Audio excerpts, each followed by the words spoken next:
Let me take this opportunity on behalf of the people of Kenya and government of Kenya, and on my own behalf as President and Commander-in-Chief of the Kenya Defence Forces, to congratulate our new commanders. Let me commend the Defence Council under the leadership of the CS for Defence for the exercise meticulous that you have undertaken in ensuring that the men and women in the Kenya Defence Forces progressively upgrade their skills and acquire new knowledge and expertise in the discharge of their responsibilities. And as a result, today, here in our midst are men and women who have taken new responsibilities as senior officers of the Kenya Defence Forces. To all of you who today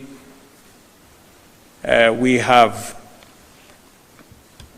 witnessed your promotion and investiture, I want to say congratulations to you all. Pongezi sana. This elevation and new responsibilities is as a result of your commitment to the service of this country in the Kenya Defence Forces. And is a recognition of your hard work, of your dedication, and of your exemplary service to the Kenya Defence Forces and to the Republic of Kenya. I have meticulously observed and with a lot of diligence looked at your career progression, and I am satisfied that the ranks you now occupy are merited by your service, your commitment, and your integrity. To the new commanders of the Kenya Army and the Kenya Air Force, you now occupy positions of great responsibility. It is my expectation, and that of the people of Kenya, that you will discharge your responsibilities in the interest of our nation, for the benefits of millions of our citizens, and in ensuring the safety of our borders and the integrity of our boundaries. You join the other service commanders and the CDF and his vice as you provide leadership in our Kenya Defence Forces. I want to give you my assurance of my support and my assistance whenever you need as you discharge the heavy but noble responsibility and mandate of providing leadership for the thousands of men and women who will serve under you. The CDF and the Kenya Defence Force leadership, again, my very best wishes as you discharge your responsibilities of securing our nation and making sure that we have a stable and peaceful environment for the citizens of Kenya to be able to undertake their responsibilities, to undertake, to carry out their businesses, to make sure that they can go to work and to serve this nation in various capacities, and to ensure that our families, our children, our properties are safe. I want to assure you of my commitment and that of the government of Kenya in supporting the Kenya Defence Forces in ensuring that the constitutional responsibility you have is discharged without hindrance.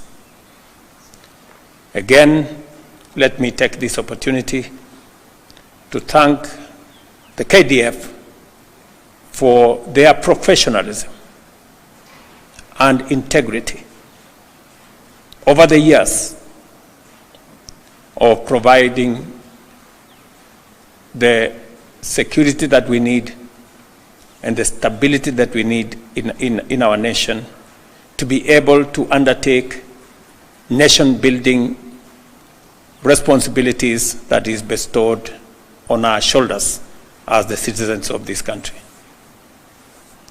The people of Kenya continue to look up to the Kenya Defence Forces to ensure that our borders are safe, our boundaries are intact, and to ensure that peace and security prevails in our country. Working with all the other security agencies, I want to commit that I am invested in making sure that we provide the equipment, the logistics, the human capital necessary for the Kenya Defence Forces to discharge and appropriate the responsibility and mandate that you have. We will continue to work together to ensure that the Kenya Defence Forces becomes the professional entity that it has always been known over the years. As I have told the leadership before, we must never compromise on the high standards that have been set by your predecessors, by tradition, and by history. And I believe that you have the requisite leadership to be able to preserve the place of the Kenya Defence Forces and the professionalism and integrity that have been witnessed over the years. You have my commitment, my support, and my prayers as you discharge your responsibility to the people of Kenya. I also want to thank families, the people who silently support these great men and women so that they can discharge the heavy responsibilities on their shoulders. To the families, thank you very much for praying for our nation. Thank you very much for praying for these generals and senior officers. Continue to make it easy for them to discharge their responsibilities. And we have agreed on how we are also going to make sure that the conditions under which they serve are in a way that the families will also will reduce the heavy responsibility and requirements on the families. So again, to the families, asanteni sana for playing a part in the distinguished service these men and women provide to the Kenya Defence Forces and to Kenya. So thank you very much. I look forward to greater interaction as we go into the future with the Kenya Defence Forces and with all the other actors in the security arena. Thank you very much. My very best wishes, and God bless you. A round of applause for His Excellency as we all now rise for the national anthem, the anthem.